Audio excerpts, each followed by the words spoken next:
India's first no-wall sharing senior living apartments, lowest maintenance cost. நீங்க நினைச்சு பார்க்க முடியாத லைஃப், நீங்க நினைச்சு பார்க்காத விலையில just rupees 30 lakhs. இந்த பக்கம் கொள்கை தலைவர்களையாக இன்றைக்கு விஜய் அவர்கள் வந்து வேலுநாச்சியார் வச்சிருக்கிறாரு. நமக்கு எந்த கூட்டமும் வரல, நாளைக்கு இதெல்லாம் ஒரு பிரச்சனையாக வருன்றதுனால இன்றைக்கு வேலுநாச்சியாரை கொண்டு கையில் எடுக்கிறீங்க. அப்போ விஜய் எந்த விஷயத்தை அவர் கையில் எடுத்தாலும் அதே விஷயத்தை பின்னாடி கையில் எடுத்துட்டே திமுக வருது. சார், திரு விஜய் அவர்களை பார்த்து தான் முதல்வர் திரு ஸ்டாலின் அவர்கள் வந்து அந்த காஸ்டியூம் மாறிட்டாருன்னு நீங்கள் சொல்றீங்களா? இல்லைன்னு சொல்லுங்க. இவங்க என்ன செஞ்சாலும், விஜய் என்ன செஞ்சாலும் உடனே அது பின்னாடி செஞ்சுட்டே வரீங்க. ஒரு விஷயத்தை அவங்க கேள்வி எழுப்புறாரு, ஒரு விஷயத்தை செய்கிறாரு, உடனே அதுக்கு ரியாக்ட் ஆகுது. ஒவ்வொரு விஷயத்தையும் கையில் எடுத்து எதையெல்லாம் பேசுகிறாங்களோ அதே செஞ்சீங்க. இன்றைக்கு சரி, ஏன் வேலுநாச்சியாரை இத்தனை ஆண்டு காலமாக கண்ணுக்கு தெரியல? காசு கொடுத்து சோறு கொடுத்து வண்டி ஏற்பாடு பண்ணாலும் நமக்காக வந்து நிற்க மாட்டாங்க.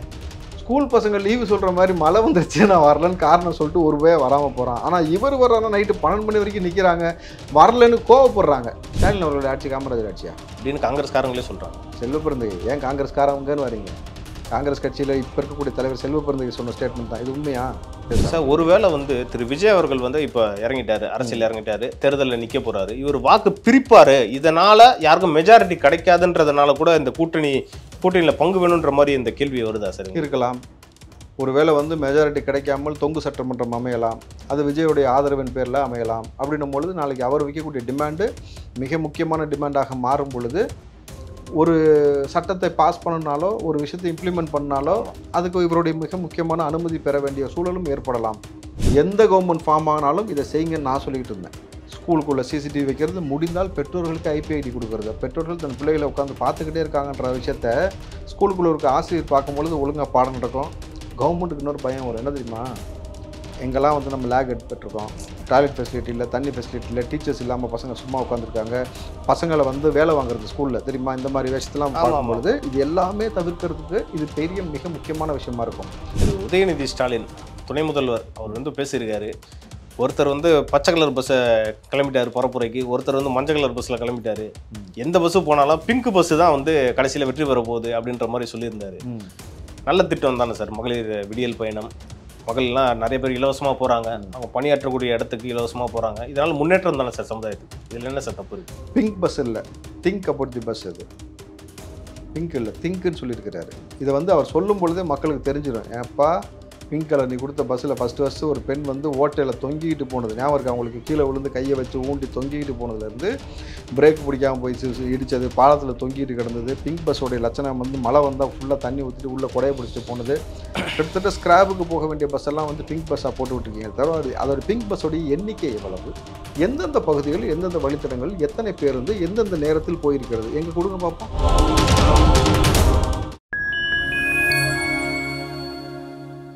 ஃபைன் டைம் மீடியா நேயர்களுக்கு வணக்கம். இன்று நம்மோடு இணைந்திருப்பவர் காங்கிரஸ் கட்சியை சேர்ந்த திரு ராவுத்தர் இப்ராஹிம் அவர்கள். வாருங்கள், அவரிடம் அரசியல் சார்ந்த பல்வேறு கேள்விகளை முன்வைக்கலாம். வணக்கம் சார். வணக்கம் தேவ். வீரமங்கை வேலுநாச்சியார் அவர்களுக்கு வந்து தமிழக அரசு சார்பாக சிலை திறந்துருக்காங்க, முதல்வர் வந்து திறந்து வச்சிருக்காரு. இல்லை, என் கேள்வி என்னன்னா, 2 திராவிட கட்சிகள் அதிமுக திமுகன்னு இத்தனை வருஷமா இருந்தாலும் வேலுநாச்சியார் அவர்களுக்கு வந்து சிலையே வைக்கல, இன்னைக்கு வந்து சிலை திறந்துருக்காங்க. எப்படி பார்க்குறீங்க? நான் எங்கே கனெக்ட் பண்ணுறேன்னு உங்களுக்கு தெரியும். நீ எப்படி பார்க்குறத? நல்ல விஷயம் சார். அவங்க சுதந்திர போராட்ட வீராங்கனை, எவ்வளோ போராடி இருக்காங்க. என்ன கேட்டேன்னா சிலை வச்சதை நீ எப்படி பார்க்குறேன்னு கேட்டேன். நல்ல விஷயம் சார். திமுக பயந்துருக்கிறது நல்ல விஷயம் தானே? இதில் என்ன திமுக பயந்துருச்சு? எப்பா நீ கரூருக்கு போய் ஒரு வேலை செஞ்சீங்க, என்ன வேலை செஞ்சீங்க? 30 மலை பண்ணாங்க. 30 மலைலாம் முக்கிட்டு எல்லாமே போயிடுச்சு, ஒன்றுமே இல்லைன்னு தெரிஞ்சதுக்கப்புறம் மக்கள் நம்மள்கிட்ட வரல. இந்த பக்கம் கொள்கை தலைவர்களையாக இன்றைக்கு விஜய் அவர்கள் வந்து வேலுநாச்சியார் வச்சிருக்கிறாரு. நமக்கு எந்த கூட்டமும் வரல, நாளைக்கு இதெல்லாம் ஒரு பிரச்சனையாக வருன்றதுனால இன்றைக்கு வேலுநாச்சியாரை கொண்டு கையில் எடுக்கிறீங்க. அப்போ விஜய் எந்த விஷயத்தை அவர் கையில் எடுத்தாலும் அதே விஷயத்தை பின்னாடி கையில் எடுத்துகிட்டே திமுக வருது. எதுலேருந்து ஆரம்பிக்கிறாங்க தெரியுமா? ஃபஸ்ட்டு விஜய் அவர்கள் போட்ட காஸ்டியூம், அதே மாதிரி காஸ்டியூம் போட்டு தளபதி வைசஸ் தளபதி ஆச்சா இல்லையா? இவர் உட்காந்து அதே மாதிரி காஸ்டியூம் போட்டு பேசினாரா பேசலையா? இதெல்லாம் ஒரு காரணம்னு சொல்றீங்களே சார். இதெல்லாம் ஒரு அசிங்கம் இல்லாமல் நீங்கள் செய்கிறீங்க பாரு, வெக்கம் இல்லாமல். அவர் என்ன செஞ்சாலும் அதுதான் பிரச்சனையே சார். திரு விஜய் அவர்களை பார்த்து தான் முதல்வர் திரு ஸ்டாலின் அவர்கள் வந்து அந்த காஸ்டியூம் மாறிட்டாருன்னு நீங்கள் சொல்றீங்களா? இல்லைன்னு சொல்லுங்க. இவங்க என்ன செஞ்சாலும், விஜய் என்ன செஞ்சாலும் உடனே அதுக்கு பின்னாடி செஞ்சுட்டே வரீங்க. ஒரு விஷயத்தை அவங்க கேள்வி எழுப்புறாரு, ஒரு விஷயத்தை செய்கிறாரு, உடனே அதுக்கு ரியாக்ட் ஆகுது. ஒவ்வொரு விஷயத்தையும் கையில் எடுத்து எதையெல்லாம் பேசுகிறாங்களோ அதே செஞ்சீங்க. இன்றைக்கு சரி, ஏன் வேலுநாச்சியாரை இத்தனை ஆண்டு காலமாக கண்ணுக்கு தெரியல? ஏன் தெரியல? ஏன் கலைஞருக்கு தெரியல? ஏன் அதுக்கப்புறம் ஸ்டாலினுக்கு இவ்வளவு நாளாக தெரியல? திமுக இவ்வளவு ஆண்டு காலம் இருந்த பொழுது நீங்கள் வேலுநாச்சியாரை கையில் எடுக்காமல் தெரியல, ஏன் ஜெயலலிதாவுக்கு தெரியல? இன்னைக்கு ஏன் தெரியுதுனாக்கா, அப்போ ஏன் கச்சத்தீவு மேட்ரு இவ்வளோ நாள் நீங்களும் பேசி பார்த்தீங்க, யாருக்காவது தெரிஞ்சுதா? இவர் பேசினதுக்கு அப்புறம் தான் அந்த செய்தி வந்து அது வந்து உலக செய்தியாக மாறுகிறதுன்னு ஒரு விஷயம் உங்களுக்கு புரியுதுல்ல. அப்போது இவர் ஒரு விஷயத்தை கையில் எடுத்து செய்யும் பொழுது உங்களுக்கு ஆட்டோமேட்டிக்காக ஒரு பயம் வருது. ஏன் பயம் வருதுன்னா, காசு கொடுத்து சோறு கொடுத்து வண்டி ஏற்பாடு பண்ணாலும் நமக்காக வந்து நிற்க மாட்றாங்க. ஸ்கூல் பசங்க லீவு சொல்கிற மாதிரி மழை வந்துருச்சு நான் வரலன்னு காரணம் சொல்லிட்டு ஒரு பய வராமல் போகிறான். ஆனால் இவர் வர்றாங்கன்னா நைட்டு 12 மணி வரைக்கும் நிற்கிறாங்க, வரலன்னு கோவப்படுறாங்க. நீங்கள் எப்படி வர முடியாமல் போச்சு உங்களுக்காக நின்றுட்டு இருக்கான்னு கோவப்படுறாங்க. நம்ம வரலன்னா அப்போ சந்தோஷம்டான்ட்டு போயிட்டே இருக்கிறானுங்க. நம்ம இந்த பக்கம் நகர்ந்தோடனே ஓடி போய் பஸ்ஸில் ஏறுறாங்க. இந்த டிஃப்ரென்ஸை பார்க்கும் பொழுது தான் இல்லை நமக்கு வந்து ஏதோ பெரிய சிக்கல் ஏற்பட்டுருக்கிறதுன்றது இப்போ உணர ஆரம்பிச்சிட்டாங்க. மக்கள்கிட்ட ஒரு மாற்றம் ஏற்பட்டிருக்கு, நமக்கு ஒரு சிக்கல் நெருக்கடி இருக்குது.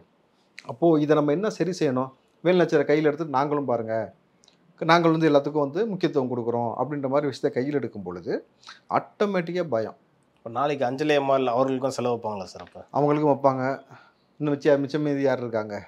மற்றவங்களாம் வச்சாச்சு சார். வச்சாச்சு. இதுக்கப்புறம் அது எக்ஸ்ட்ரா திருப்பி கலைஞருக்கு மறுபடியும் வைக்க ஆரம்பிப்பாங்க. இவ்வளோ தான் செய்வாங்க, வேறு எதுவும் பெருசாக நடக்காது. அடுத்தபடியாக வந்து வேலுநாச்சியாருக்கு செலவு வச்சாங்களா, அவரை பற்றி வரலாறு பேச சொல்லுங்கள். பேசலாம் சார். அதான் எப்போ எழுதி மனப்பாடம் பண்ணணும்ல, அதுக்கப்புறம் ஆர்டர் வைஸாக கேள்வி கேட்க சொல்லணும், அதுக்கப்புறம் இப்படி பார்த்து பேசணும். கரெக்டாக? அவ்வளோதான் சார். அடுத்தபடியாக வந்து மாநில காங்கிரஸ் முன்னாள் தலைவர் கே.எஸ். அழகிரி வந்து ஒரு ஸ்டேட்மெண்ட் சொல்லியிருக்காரு. என்னன்னா, ஆட்சியிலும் அதிகாரத்திலும் இந்த வாட்டி எங்களுக்கு பங்கு வேணும்னு சொல்லியிருக்காரு. இதே ஸ்டேட்மெண்ட் வந்து இதுக்கு முன்னாடி விசிக தலைவர் திரு திருமாவளவன் அவர்களும் சொல்லியிருக்காங்க. எலெக்ஷன் வர டைமில் இந்த மாதிரி சொல்கிறது வந்து திமுகவுக்கு ஏதாவது சீட் பேரத்துக்காக பேசுகிறதா? இது சீட் பேரத்துக்காக பேசுகிறீங்களோ பேசலையோ, ஆனால் இந்த பேச்சை பேச வச்சது யார்? ஆட்சி அதிகாரத்தில் பங்கு தருவேன்னு சொன்னது யார்? ஆனால் இன்னைக்கு வரைக்கும் அந்த சைடு கூட்டணி கட்சி யாரும் போல. உள்ளே இருக்கிற ஆளை குடஞ்சிக்கிட்டு அடிச்சுட்டு கிடக்கிற அளவுக்கு கொண்டு வந்தது யார்? சார் அது ஒன்றும் இப்போ ஒன்றும் கிடையாது சார். இதுக்கு முன்னாடியே இந்த மாதிரி பேசியிருக்காங்க சார். இந்த மாதிரி ஆட்சி அதிகாரத்திலையும் பேசியிருக்காங்க. சொல்லுங்கள், எத்தனை ஆண்டுகளுக்கு முன்னாடி பேசியிருக்காங்க சொல்லுங்கள். அவ்வளவு தைரியமாக இது வரைக்கும் யாரும் பேசினது கிடையாது. எங்கே காட்டுங்க பார்ப்போம். ஆட்சியிலும் அதிகாரத்திலும் பங்கு வேணுன்ற வார்த்தையே விஜய் அவர்கள் களத்துக்கு அரசியல் கட்சி ஆரம்பித்த பிறகுதான் இந்த வார்த்தை பிறப்பிக்கப்பட்டது. அதுக்கு முன்னாடிலாம் யாரும் இந்த மாதிரிலாம் உட்காந்து பயங்கரமாக வந்து எதிர்த்து கேள்வி கேட்கல, பேசலை. அது சம்மந்தமாக ப்ரெஸ்லெல்லாம் பேசலை. எதையுமே பேசாத நபர்கள் இன்றைக்கு பேச ஆரம்பிச்சிருக்கீங்கன்னா அதுக்கு மெயினான தூண்டுகோலாக இருக்கக்கூடிய நபர் யாராக இருக்கிறான்றதான் நீங்கள் பார்க்கணும். இப்போ ஆட்சி அதிகாரத்தில் பங்குக்கக்கூடிய நிலைமையை வச்சு நீ சீட்டு பேர் அப்படியாவது நீ சீட்டு பேரத்தை பேசி ஏதோ உன்னுடைய அதிகாரத்தை வந்து கொண்டு வந்து போய் நீ பெரிய லெவலில் வளர்ச்சிக்கான வேலையை செஞ்சுக்கிறீங்கன்னா செஞ்சுக்கோ. ஆனால் உங்களுடைய வளர்ச்சிக்கு மிக முக்கியமாக பேசும் பொருளாக மாற்றி விட்டது யாருன்னு தான் பார்க்கணும் இங்கே. ஆனால் சொன்ன ஒரு சைடு இன்னும் யாரும் போலன்றது தான் இங்கே பாயிண்டாக இருக்குது. கொடுக்குறேன்னு சொல்கிறாரு திரு விஜய் அவர்கள். அப்போ ஏன் அந்த சைடு யாரும் தாவ மாட்டாங்க? நாளைக்கு எலெக்ஷனா, நாளை கழிச்சு எலெக்ஷனா? அதுக்கு டைம் இருக்குல்ல பாருங்கள். அப்போ வந்து அவங்களோட பாயிண்ட் தெரியுது, எந்த சைடு ஸ்ட்ரென்த் இருக்குன்றது அவங்களுக்கு புரியுது கூட்டணி கட்சிக்கு. ஓகே, இப்போதைக்கு இவங்ககிட்ட வாங்கிக்கலாம், இங்கே தேரலைன்னா நம்ம நாளைக்கு அந்த சைடு போக வாய்ப்பு இருக்குன்ற மாதிரி தான் எடுத்துக்கணும். ஆமாம், ஆட்சி அதிகாரத்தில் அப்போ ஸ்ட்ரென்த் எங்கே இருக்குன்றது உங்களுக்கு புரியுது. ஸ்ட்ரென்த் இருக்குது திமுக கூட்டணிக்கு விஜயை வச்சு தான் உனக்கு ஸ்ட்ரென்த்தே இருக்குது. கரெக்டா? அதை வச்சு தானே பேசுகிற. எப்பா நான் கேட்குறேன்ப்பா, ஸ்டாலின் அவர்களுடைய ஆட்சி காமராஜர் ஆட்சியா அப்படின்னு காங்கிரஸ்காரங்களே சொல்கிறாங்க. செல்வ பிறந்தகை ஏன் காங்கிரஸ்காரங்கன்னு வரீங்க? காங்கிரஸ் கட்சியில் இப்போ இருக்கக்கூடிய தலைவர் செல்வ பிறந்தகை சொன்ன ஸ்டேட்மெண்ட் தான் இது உண்மையா? அவர்கிட்ட தான் கேட்கணும். புரிஞ்சுக்கங்க. உங்களுக்கு அப்போது முன்னுக்கு பின்முரணாக ஒரு ஸ்டேட்மெண்ட்டை பதிவு செஞ்சு கொண்டிருக்கக்கூடிய அவசியம் ஏன் ஏற்பட்டிருக்கு? அந்த நெருக்கடிக்கு நீங்கள் ஏன் உள்ளாக்கப்பட்டிருக்கிறீர்கள்? ஆனால் எல்லா கட்சிக்கும் அதிகாரத்தில் பங்கு பெற்றால்தான் நம்மளுடைய மக்களுக்கான உரிமையை நாமே பெற்றுத்தர முடியுன்றது தான் யதார்த்தமான உண்மை. அதை நோக்கி தான் இன்றைக்கி வந்து பல கட்சிகள், வெறும் காங்கிரஸ் மட்டும் இந்த பயிற்சி பேசலை. நல்லா புரிஞ்சுங்க. அதிகாரத்தில் பங்கு வேணும்னு சொல்கிறது யார் யார் பேசுகிறீங்க? காங்கிரஸ் பேசியிருக்கா, விடுதலை சிறுத்தை பேசுதா, பாட்டாளி மக்கள் கட்சி பேசுதா, கிருஷ்ணசாமி பேசியிருக்கிறாரு, இந்த பக்கம் ஐஜேகேமும் இப்போ பேசிக்கிட்டு இருக்கு. இதை தாண்டி இங்கே இருக்கக்கூடிய பிற இஸ்லாமிய கட்சிகளும் இதை குறித்து இன்றைக்கி எஸ்டிபியும் பேசிக்கிட்டு இருக்காங்க. அப்போது எல்லா நபரும் அதிகாரத்தில் பங்கு பெற வேண்டும் என்ற நீண்ட நாள் கனவு, அந்த கோரிக்கையை வலியுறுத்தி வைப்பதற்கு விஜய் அவர்களுடைய ஸ்டேட்மெண்ட் தான் மிக முக்கியமான பிரதானமான ஒரு விஷயமா இருக்குது. டிடிவியும் அதை பேசுகிறாரு. நல்லா புரிஞ்சுக்குங்க. அப்போது அட்லாஸ்ட் இவ்வளோ பெரிய அரசியல் கட்சிகள் இத்தனை ஆண்டு காலமாக மௌனமாக கிடந்த நபர்களை இன்றைக்கி பேச வைத்து விட்டார்னும் பொழுது நாளைக்கு எலெக்ஷன் இறங்கும்போது தான் கூட்டணி வந்து ஃபைனலைஸ் ஆகும். சார், ஒருவேளை வந்து திரு விஜய் அவர்கள் வந்து இப்போ இறங்கிட்டாரு, அரசியல் இறங்கிட்டாரு, தேர்தலில் நிற்க போகிறாரு, இவர் வாக்கு பிரிப்பார், இதனால் யாருக்கும் மெஜாரிட்டி கிடைக்காதுன்றதுனால கூட இந்த கூட்டணியில் பங்கு வேணுன்ற மாதிரி இந்த கேள்வி வருதா சார்? இருக்கலாம். ஒருவேளை வந்து மெஜாரிட்டி கிடைக்காமல் தொங்கு சட்டமன்றம் அமையலாம், அது விஜயோடைய ஆதரவின் பேரில் அமையலாம். அப்படின்னும் பொழுது நாளைக்கு அவர் வைக்கக்கூடிய டிமாண்டு மிக முக்கியமான டிமாண்டாக மாறும் பொழுது ஒரு சட்டத்தை பாஸ் பண்ணனாலோ ஒரு விஷயத்தை இம்ப்ளிமெண்ட் பண்ணாலோ அதுக்கு இவருடைய மிக முக்கியமான அனுமதி பெற வேண்டிய சூழலும் ஏற்படலாம். ஸோ அதுக்கு தான் இப்போ எல்லா கட்சியும் மாறி மாறி போட்டி வளச்சிக்கிட்டு இருக்கு. இப்போ அதுதான் இவரும் பிரச்சாரத்துக்கு இப்போ போயிட்டு இருக்காருன்னும் பொழுது அட்லாஸ்ட் நீங்கள் எந்த அளவுக்கு வலுவான ஒரு விஷயத்தை மக்கள் மத்தியில் எடுத்து வச்சு எலெக்ஷன் மேனிஃபெஸ்டோ கொண்டு போய் மக்களை வந்து தன்வசப்படுத்தக்கூடிய வேலை செய்வதை பொறுத்து தான் களம் மாறிக்கிட்டே இருக்கும். களம் வந்து நொடிக்கு நொடி மாறும் தம்பி.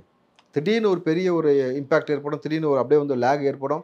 ஸோ நான் ஸ்டாப்பாக இப்போ இருந்து ஒரு 6 மாதம் 8 மாதம் கடுமையான ஒரு உழைப்பு கிடைச்சி அந்த உழைப்பை வந்து மக்கள் மத்தியில் எடுத்து வச்சு தர்க்க ரீதியாக இங்கே ஊடகத்தில் உட்காந்து வந்து சண்டை போட்டு நம்ம மக்கள்கிட்ட நம்மளுடைய பிரச்சனையை வந்து சொல்லி, நம்மளுடைய கோட்பாடை சொல்லி, நம்மளுடைய கொள்கையை சொல்லி, எதுக்காக நம்ம வந்திருக்கோம்னு சொல்லி ஒவ்வொரு கட்சியும் போட்டி போடும் பொழுது தான் களம் மாறும். ஸோ ஒரு விஷயம் நீங்கள் சொன்னீங்க, இந்த எலெக்ஷன் மேனிஃபெஸ்டோன்னு சொன்னீங்க. திரு விஜய் அவர்கள் வந்து திருச்சியில் பேசுகிறப்போ எங்கள் எலெக்ஷன் மேனிஃபெஸ்டோவில் எங்கள் தேர்தல் அறிக்கையில் வந்து ப்ராக்டிக்கலாக இருக்க நடக்கக்கூடிய விஷயத்தை தான் நாங்கள் வந்து பண்ண போகிறோம் அப்படின்றாங்க. ஆனால் ப்ராக்டிக்கலாக என்ன பண்ண போகிறான்றது எதுவுமே சொல்லலை. அது என்ன ப்ராக்டிக்கலுக்கு என்ன மீனிங் சார் அவர் சொன்னது? நடைமுறை சாத்தியம், அதானே அர்த்தம். அது எப்படி இம்ப்ளிமெண்ட் பண்ண போகிறன்ற கேள்வி. நடைமுறைக்கு சாத்தியப்படக்கூடிய விஷயத்தை இம்ப்ளிமெண்ட் பண்ணுவது என்பது பள்ளிகளில் தொடர்ச்சியாக குழந்தைகளுக்கு பெரிய பாலியல் அத்துமீறல் நடந்து கொண்டே இருக்கும் பொழுது பள்ளி வளாகத்திற்குள்ள ஒரு 5 சிசிடிவி கேமரா, பள்ளி வளாகத்தை சுற்றிலும் சிசிடிவி கேமராவும், ஒரு பள்ளிக்குள்ள சிசிடிவி நீங்கள் வந்து பார்க்குறது மாதிரியான விஷயத்துக்கான எல்இடி ஸ்க்ரீனில் வந்து அங்கங்கே எல்லா இடத்துலையும் வச்சுட்டு யார் வேணாலும் அதை கண்காணிக்கக்கூடிய அளவில் இருந்துச்சும் பொழுது இந்த தவறுகள் தடுக்கப்படும் என்பது ப்ராக்டிக்கலாக செயல்படுத்த முடியும்.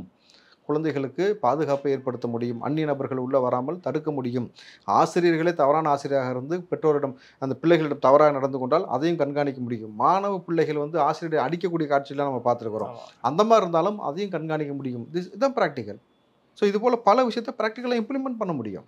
அது நீங்கள் பொறுத்திருந்து பாருங்கள், எலெக்ஷன் மேனிஃபெஸ்டோ வரட்டும். ஏன்னா இந்த விஷயத்தை எந்த கவர்மெண்ட் ஃபார்ம் ஆனாலும் இதை செய்யுங்கன்னு நான் சொல்லிக்கிட்டு இருந்தேன்.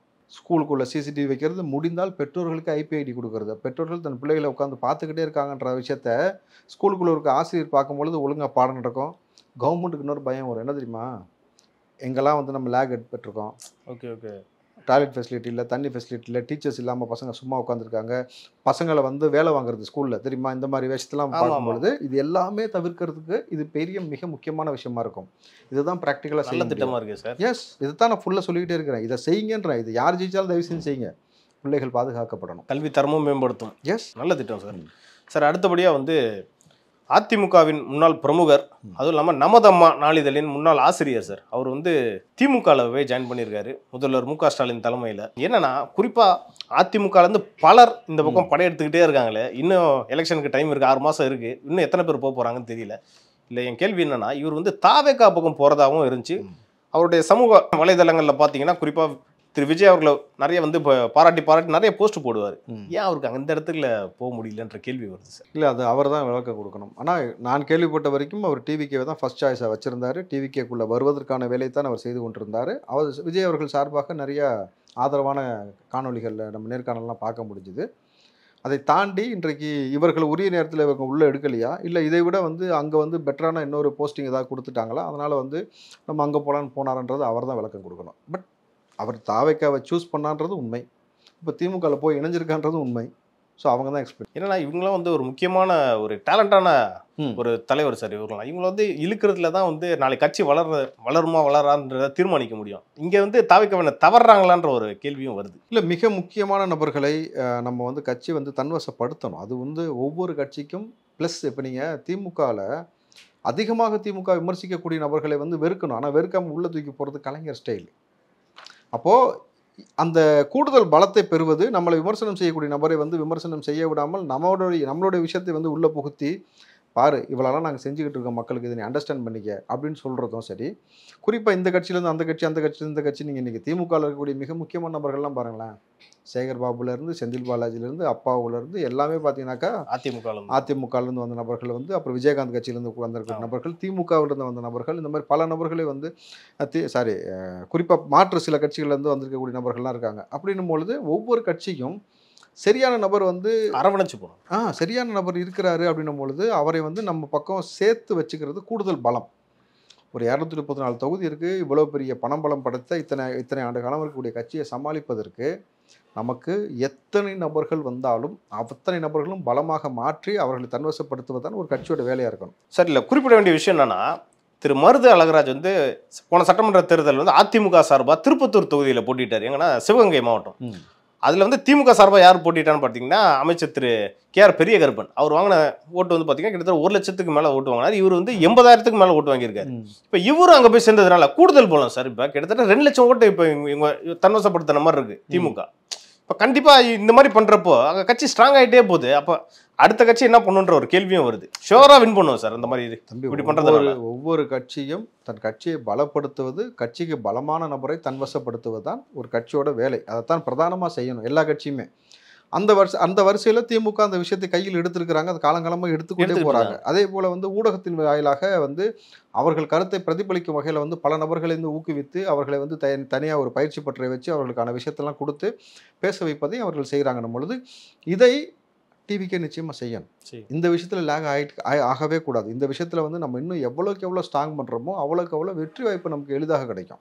இல்லாட்டி களத்தில் வந்து மக்கள் சப்போர்ட் இன்றைக்கி இருக்குது. இதை தாண்டி மக்களுக்காக ரெப்ரசன்ட் பண்ணி பேசக்கூடிய நபர்களுடைய எண்ணிக்கையும் கூடும் பொழுது தான் இந்த முகம் என்பது பட்டி தொட்டிலாம் கொண்டு போய் சேர்க்கறதுக்கான ரொம்ப ஈஸியான ஒரு விஷயமா இருக்கும். அதை டிவிக்கு நிச்சயமாக செய்யணும், அதில் மறுப்பு இல்லை சார். அடுத்தபடி பார்த்தீங்கன்னா திமுகவோட முப்பெரும் விழாவில் வந்து திருமதி கனிமொழி அவர்கள் வந்து ஒரு ஸ்டேட்மெண்ட் சொல்லியிருந்தாங்க. என்னன்னா, புதிய பகைவர்கள், பழைய பகைவர்கள், பாரம்பரிய பகைவர்கள் இவங்க எல்லாருக்குமே வந்து திமுக வந்து பதிலடி கொடுக்கும் அப்படின்ற மாதிரி சொல்லியிருந்தாங்க.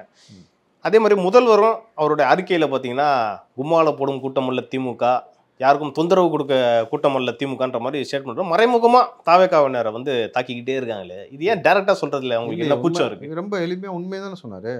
யாருக்கும் தொந்தரவு கொடுக்க மாட்டேன்னு சொன்னபடி அங்கே ஆளே வரல இல்லை மாநாட்டில். யாருக்குமே தொந்தரவு இல்லை. யாரும் சேரும் உடைக்கல சார். அவங்க சேரை தூக்கிட்டு போயிட்டாங்க தம்பி. ஏறினா தானே உடையும். மரத்து மேலே ஏறல சார். சேர் மேலே ஏறினா தானே உடையும். உனக்கு இங்கே வந்து பிரச்சனை உடஞ்சிச்சுனாக்கா விஜய் அவர்களை பார்க்கணும்னு ஒரே சேர்ல 2 பேர் 3 பேர் ஏறும்போது வெயிட் தாங்க முடியுது. அங்கே உடையறதுக்கு என்ன இருக்கு? எல்லாம் குடம் மாதிரி தலையில கவுத்துனா அதான் சாக்கெட் அப்படின்னு நகர்ந்து போயிட்டு அவ்வளோ ஆர்வம்னு எடுத்துக்கலாமா? எப்படி முதல்வரோட பேச்சை கேட்கறதுக்கு அவ்வளோ ஆர்வம். மலையில கூட நாங்கள் கேட்குறோம். அவர் கூட ரொம்ப சந்தோஷப்பட்டார். அடடா இவ்வளோ ஆர்வமா உங்களுக்கு அப்படின்ற மாதிரி முதல்வர் ஆர்வம் வந்திருக்கிறது. எவ்வளோ பேர் வந்தாங்க அதை சொல்லு. 1 லட்சம் பேருக்கு சீட்டு போட்டிங்களா? இருக்கை போட்டு நம்பிருச்சா? நம்பி வளைஞ்சு வெளியில கூட்டம் நின்றுட்டு இருந்துச்சா? தண்ணி தான் சார், தண்ணி நிரம்பிருச்சு சார் எங்கள் மலையில. தான் இப்போ மெயினான விஷயம். அதை தான் அடுத்து நான் பேச வந்தேன். ஏன்னா கனிமொழி நீங்கள் சொன்ன வார்த்தைக்கு நான் சொல்வது என்னன்னாக்கா, உங்கள் ஊரில் யார், அவங்க ஊர் எந்த ஊர், மழை வெள்ளம் வந்த பொழுது அந்த ஊரே வந்து பார்த்தீங்கன்னாக்கா சம்பிச்சு போனது மட்டும் இல்லாமல் அடுத்த வேளை உணவிற்கு சமைப்பதற்கு பாத்திரம் கிடையாது, சமைப்பதற்கான உணவு கிடையாது, எல்லாமே தண்ணி வாஷ் அவுட் ஆயிடுச்சு. அந்த நேரத்தில் கூட நீங்கள் முதலாக செஞ்சிருக்கிறது தண்ணியை 1 மாத காலம் இலவசமாக மக்களுக்கு கொடுத்துருக்கணும். வீடுதோறும் அம்மா உணவகம்னு இருக்குல்ல, அது மூலமாக எல்லாருக்கும் உணவை வந்து 1 மாதத்துக்கு கொடுத்துருக்கணும். இதை தாண்டி பேருந்து மிக முக்கியமான விஷயம். அந்த அவங்கள்ட்ட ஒன்றுமே இல்லை தம்பி, எல்லாத்தையும் நிர்கதியை இழந்துட்டாங்க. அன்று பிறந்த குழந்தைகள் போல நிர்கதி நிற்கிறாங்க. அப்போது அவர்கள் போயிட்டு வர்றதுக்கான பேருந்தை 1 மாதம் இலவசமாக நீங்கள் அனௌன்ஸ் பண்ணிக்கணும். கவர்மெண்ட் ஏன் அதை செய்யலை? வெறும் பிங்க் பஸ்ஸை கொடுத்துட்டு அதில் போன்னு சொல்லக்கூடாது. பிங்க் எவ்வளோ இங்க் ஆகி போய் கிடக்குன்னு உங்களுக்கு தெரியுமில்ல? இப்போ ரொம்ப மோசமாக இருக்குது. 2-3 பேர் பழுதாச்சு. பழுதான பேருந்து தான் பிங்காகவே ஓடிக்கிட்டு இருக்கு. 2-3 பேருந்தெல்லாம் பழுதாகலை. புரியுதுங்களா? அந்த பிங்க்கில் இருக்கக்கூடிய பிரச்சனை நம்ம அப்புறம் பேசுவோம். அப்போது இதை தாண்டி இப்போ இன்றைக்கு இருக்கக்கூடிய பிரச்சனை என்ன தெரியுங்களா? சைக்ளோன் புதுசாக நிறைய ஃபார்ம் ஆகிட்டே வருதுன்னு சொல்கிறாங்க. இந்த முறை இந்த பஞ்சாங்கம் சொல்லி இதெல்லாம் பார்க்குறாங்க தெரியுங்களா? அதுவாக இருக்கட்டும், இல்லை இங்கே இருக்கக்கூடிய மழை சம்மந்தப்பட்ட ஆய்வாளர்கள் சொல்வதாக இருக்கட்டும், வானிலை அது சம்மந்த நபர்களும் சொல்வது என்னன்னா, இந்த முறை கடுமையான மழை இருக்கும். இந்த வருஷம் ரொம்ப கடுமையான மழை இருக்கும், பெரிய பாதிப்பை ஏற்படுத்தும், சம்பிச்சு போகக்கூடிய அளவில் இருக்கும்னு சொல்லி இப்போவே சொல்ல ஆரம்பிச்சிட்டாங்க. ஸோ நீங்கள் மக்களை பரிதவிக்க விடாத வண்ணம் இப்போ வந்து எல்லாத்தையும் தூர்வாரி தண்ணிலாம் எங்கேயுமே தேங்காத வண்ணம் செய்யக்கூடிய வேலை செஞ்சு முடிச்சிட்டிங்களா? மழைநீர் வடிகள்லாம் கிட்டத்தட்ட சென்னையில் முடிஞ்ச மாதிரி தானே சார் இருக்குது. சென்னையில் இருக்க மட்டும் உயிர் வாழ்ந்தால் போதும், மிச்சம்லாம் செத்து போயிட்டா பரவாயில்ல உங்களுக்கு? இல்லை, தூத்துக்குடியில் அந்த வேலை நடக்கின்ற மாதிரி தான் தகவல் வந்துருக்கு. தெரிஞ்சிடும். உங்கள் வண்டவாளம் 2-3 நாள் தண்டவாளத்தில் இப்போ ஏறிடும் மழை வந்தாலே, புரிஞ்சுங்களா? அப்போ கடுமையாக பேக் டு பேக் மழை வரும்பொழுது மழைக்காலம்னு உங்களுக்கு யூஸ்வலாக டெய்லி மழை வரும். அந்த தண்ணி வடிந்து போவதற்கான வேலை நீங்கள் செய்யாமல் போனால் இந்த முறை இந்த எலெக்ஷனில் இது பெரிய இம்பேக்ட் ஏற்படுத்தும். திமுகவுக்கு ரொம்ப பெரிய இம்பேக்ட் ஏற்படுத்தும். அக்கா கனிமொழி வந்து நீங்கள் இவ்வளோ சுவாரஸ்யமாக பேசுகிறீங்களா, இதை குறித்து என்ன செய்றீங்கன்னு சொல்லுங்கள், பேசிக்கலாம். ஏன்னா கடந்த முறை கூட வந்து தூத்துக்குடி, திருநெல்வேலி இங்கெல்லாம் வந்து வெள்ளம் வந்தப்போ கூட ஒன்றிய அரசு வந்து போதுமான நிதி கொடுக்கலன்ற மாதிரி தான் இவங்க வந்து குற்றச்சாட்டு வச்சாங்க. அது கூட ஒரு காரணமாக இருக்கலாம். அதுக்கு ஒன்றிய அரசு 4000 கோடி கொடுத்ததுக்கான தரவுகள் இருந்துச்சு. 4000 கோடிக்கான என்ன செலவு செஞ்சீங்கன்னு வெள்ளை அறிக்கை கொடுங்கன்னு கேட்டாச்சு. அதை கொடுத்துட்டீங்களா? நீங்கள் கொடுக்க முடியுமா? நில், ஒன்றுமே கிடையாது. நம்ம பார்த்தோம் எண்ணூர்லாம் எவ்வளோ பெரிய எண்ணெய் பாதிப்பு ஏற்பட்டு எவ்வளோ பெரிய மக்களுக்கு வந்து உடலில் சர்ம தொற்றுகள் ஏற்பட்டது. இன்னும் சொல்ல போனால் போன பெருவெள்ளத்தில் நடந்தபொழுது நான் களத்தில் நின்றுவேன். என்கிட்ட சொன்ன பெண்கள் சொன்ன விஷயங்கள்லாம் இருக்குது. இடுப்பளவு தண்ணி மார்பளவு தண்ணியில் நின்று கொண்டே மலம் கழித்தோம். சார் அவ்வளோ இம்பேக்ட் சார். மழை ஒரு 2 நாள் 3 நாள் தொடர்ந்து பெய்யுது. அதை சரி செய்ய துப்புல்னு அர்த்தம், இம்பேக்ட் கிடையாது அது. தம்பி நீங்கள் உட்காந்தா முங்கிடுவோம் அப்படின்னும் பொழுது அவன் உட்காந்து அவன் வந்து பாத்ரூம் போக முடியாமல் நின்று கொண்டே மலம் கழித்தோம். கவலைக்குரிய விஷயம் தான் அது. கண்டிப்பாக அந்த மலத்தை அடைக்கும் பொழுது நின்றுக்கிட்டு போக முடியாமல் அடக்கும் பொழுது ஆசன வாயில் கம்பியை வச்சு ஏற்றினா எப்படி ஒரு வலி இருக்குமோ அந்த வலியை உணர்ந்தோம்னு சொன்னாங்க. இன்னும் சொல்லப்போனால் ஒரு ஆட்டோ டிரைவர் என்கிட்ட சொன்ன விஷயத்தை நான் பதிவு பண்ணிருக்கேன் முன்னாடியே. இது வரைக்கும் உழைச்சி தான் நாங்கள் சாப்பிட்ருக்கோம், யார்ட்டையும் 10 காசு கையேந்ததில்லை. என் பொண்டாட்டியை காப்பாற்ற, என் பிள்ளையை காப்பாற்ற ஒரு வேளை உணவு கிடைக்காதான்னு என்னையை பிச்சை எடுக்க விட்டுட்டாங்கன்னு சொன்னார். இதெல்லாம் ரொம்ப ரொம்ப சென்சிபிளான விஷயம். நீங்கள் இதெல்லாம் யோசிக்கணும். எவ்வளோ மக்களை கொண்டு போய் நிர்கதி. நீ எதையுமே செஞ்சும் கொடுக்க மாட்டேற, அவன் குடும்பத்தை பார்த்துக்கிறான்னு அவனையும் செய்ய முடியாத ஒரு சூழ்நிலைக்கு தள்ளிட்டீங்கல்ல. இது இந்த முறை ரொம்ப பெரிய இம்பாக்ட் ஏற்படுத்தி எலெக்ஷன் வரதுனால. ஸோ இதெல்லாம் வந்து திமுக நீங்கள் சரி செய்யணும். ஆட்சிக்கு வரணுறதுக்காக சரி செய்யாத, தயவு செஞ்சு இருக்கிறவனை வாழ வைக்கிறதுக்காக சரி செஞ்சனாவது எந்த கருமத்துக்கும் மூலம்னா சரி செஞ்சு கொடுங்க. நம்ம அதுதான் கேட்குறோம். மக்களை பரிதவிக்க விடாதீர்கள். அது ரொம்ப பெரிய பேராபத்தாய் மாறும் நாளைக்கு. அடுத்த கேள்வி பார்த்தீங்கன்னா, திரு உதயநிதி ஸ்டாலின் துணை முதல்வர் அவர் வந்து பேசியிருக்காரு. ஒருத்தர் வந்து பச்சை கலர் பஸ்ஸை கிளம்பிட்டாரு பரப்புரைக்கு, ஒருத்தர் வந்து மஞ்சள் கலர் பஸ்ஸில் கிளம்பிட்டாரு. எந்த பஸ்ஸு போனாலும் பிங்க் பஸ்ஸு தான் வந்து கடைசியில் வெற்றி பெற போகுது அப்படின்ற மாதிரி சொல்லியிருந்தாரு. நல்ல திட்டம் தானே சார் மகளிர் விடியல் பயணம்.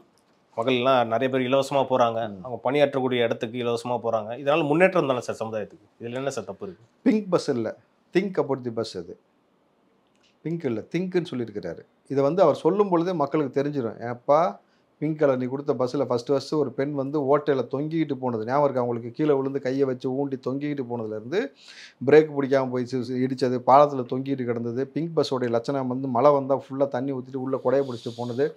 கிட்டத்தட்ட ஸ்கிராப்புக்கு போக வேண்டிய பஸ்ஸெல்லாம் வந்து பிங்க் பஸ்ஸாக போட்டு விட்டுருக்கீங்க. தவிர அதோட பிங்க் பஸ்ஸோடைய எண்ணிக்கை எவ்வளவு, எந்தெந்த பகுதிகள், எந்தெந்த வழித்தடங்கள், எத்தனை பேருந்து எந்தெந்த நேரத்தில் போயிருக்கிறது, எங்கே கொடுங்க பார்ப்போம், லிஸ்ட்டு கொடுங்க பார்ப்போம். கொடுக்க முடியல உங்களால். ஸோ இதெல்லாம் வந்து பிங்க் பஸ் கிடையாது, think bus, think about this bus. இவங்க வந்து நம்மளை ஏமாற்றுகிறார்கள்ன்ற ஒரு விஷயத்தை மக்கள் நினைக்கிறாங்க. ஆனால் நிறைய மக்களுக்கு அது பயன்படுது, இல்லைன்னே சொல்லலை. வாழ்வாதாரத்தில் ரொம்ப நலிவடைந்திருக்கக்கூடிய மக்களுக்கு அது ஒரு பெரிய ஒரு ரிலாக்ஸேஷனாகவும் இருக்குது. நான் அதை ஒத்துக்கிறேன். அதே சமயத்தில் நீங்கள் எந்த அளவுக்கு தரமான பஸ்ஸை கொடுக்குறீங்க, தரமான கல்வி கொடுக்குறீங்க, தரமான உணவு கொடுக்குறீங்க, மக்களுடைய சுமையை குறைக்கிற அளவுகளை எப்படி இந்த மின் கட்டணம் மாதம் எடுக்கிறேன்னு சொல்றதை இம்ப்ளிமெண்ட் பண்ண போகிறீங்க, இதெல்லாம் நீங்கள் செய்யும் பொழுது அது ஒரு நல்ல ஒரு பெரிய இம்பாக்ட் ஏற்படுத்தும். இதெல்லாம் எலெக்ஷனில் மிக முக்கியமான ரோல் ப்ளே பண்ணக்கூடிய சப்ஜெக்ட்.